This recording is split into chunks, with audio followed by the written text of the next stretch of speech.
بسم اللہ الرحمن الرحیم الصلاۃ والسلام علی رسول الکریم۔ حضرت مولانا سلیمان ندوی رحمۃ اللہ علیہ نے اپنے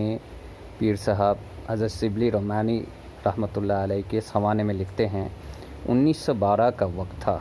جبکہ ترکوں کا بہت برا حال تھا، چاروں طرف سے ان کے اوپر دشمن بالکل حملہ کر چکے تھے اور ان کی جانیں بہت جا رہی تھی، ان کی پیسے کی شدید ضرورت تھی۔ ان کے دماغ میں یہ بات آئی حضرت مولانا شبلی نعمانی رحمۃ اللہ علیہ کی کہ اگر ہندوستان کے مسلمان ایک واجب عمل چھوڑ دے اور فرض عین والے کام کو انجام دے دے، یعنی ترکوں کی جان بچانے کے لیے سارے پیسہ قربانی کا اگر ترکوں کو دے دیا جائے تو ترکوں کو بڑا فائدہ ہو جائے گا، کیونکہ عین قربانی کا موقع آ چکا تھا۔ تو انہوں نے اس سلسلے میں حضرت اس زمانے کے بڑے مفتی صاحب مفتی عبداللہ توقی صاحب سے فتویٰ رجوع کی، انہوں نے اس کے اوپر دستخط کر دی، اور ایک بڑے مفتی صاحب تھے مولانا عبدالباری صاحب فرنگی، انہوں نے بھی اس کے اوپر دستخط کر دی۔ حالانکہ ایک بڑے مولانا اور تھے جو مولانا ظفر علی خان صاحب، انہوں نے اس کی شدت سے مخالفت کی۔ تو مولانا شبلی نعمانی رحمۃ اللہ علیہ نے ان کو بتایا کہ عزیزاً، پتہ چلا آپ نے اس بات کی مخالفت کی ہے، لیکن ایک بات آپ بتائیے کہ ترکوں کی مدد فرض عین ہے اور قربانی دینا یہ واجب ہے، اور ابراہیم علیہ السلام کی قربانی کو آپ بچا کے رکھنا چاہتے ہیں قیامت تک، بہت اچھی بات ہے، لیکن آپ جس قربانی کی بات کر رہے ہیں وہ دمبے اور بکری اور مینڈھے کی، اور میں جس قربانی کی بات کر رہا ہوں وہ باپ اور بیٹی کی قربانی۔ یہاں ترکوں کی جان جا رہی ہے اور آپ کو واجب عمل کے اوپر پڑی ہوئی ہے۔ خیر، یہ بات انہوں نے بہت لمبی چوڑی لکھی۔ ایک بات اس میں اور بہت زبردست لکھا کہ ہدایہ میں ہے، صاحب ہدایہ لکھتے ہیں کہ یہ افضل ہے کہ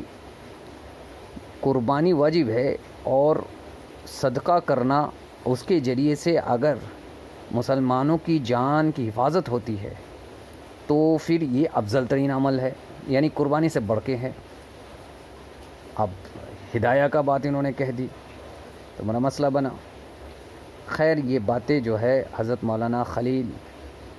سہارنپوری رحمۃ اللہ علیہ کے بات پہنچی، اس وقت آپ حیات میں تھے، انہوں نے بڑا زبردست تحریر فرمایا حضرت مولانا مفتی عبداللہ توقی صاحب کے نام پہ کہ مفتی صاحب، یہ آپ سے مجھے یہ بات کی یہ نہیں تھا کہ آپ ایسا قدم اٹھائیں گے، علماء جمہور کے خلاف آپ جائیں گے۔ علماء جمہور ہمارے حنفیت کے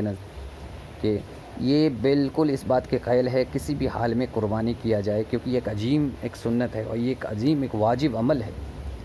آپ نے علماء جمہور کے خلاف کیسے قدم بڑھایا؟ مولانا شبلی نعمانی صاحب کی بات چھوڑیے، وہ تو مورخ آدمی ہیں، لیکن آپ تو فقہ کے استاد ہیں، فقہ کے آدمی ہیں، آپ کو ایسے قدم نہیں اٹھانی چاہیے۔ انہوں نے طویل گفتگو کی اور انہوں نے فرمایا کہ دیکھو، آپ اپنے پاکٹ سے پیسہ لگائیے اور ترکوں کی جان بچائیے،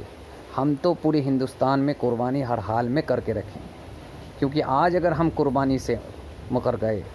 اگر ہٹ گئے تو اسلامی شعار کے اندر خلل پیدا ہو جائے گا اور آگے جا کر اس ہندوستان، اس کفرستان میں قربانی کرنا مشکل ہو جائے گا۔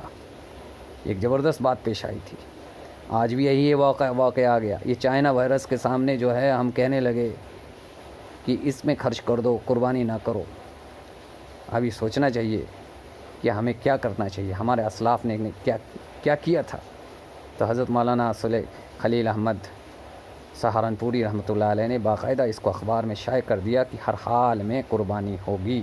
اور جس کو ترکوں کی جان بچانے کی پیسہ دینا ہے اوپر سے دے، الگ سے دے، یہ الگ چیز ہے، وہ الگ چیز ہے۔ اللہ ہم سب کو قربانی کرنے کی توفیق نصیب فرمائے اور غریبوں کو بھی مدد کرنے کی توفیق نصیب فرمائے۔ جزاکم اللہ خیرا کثیرا فی الدارین۔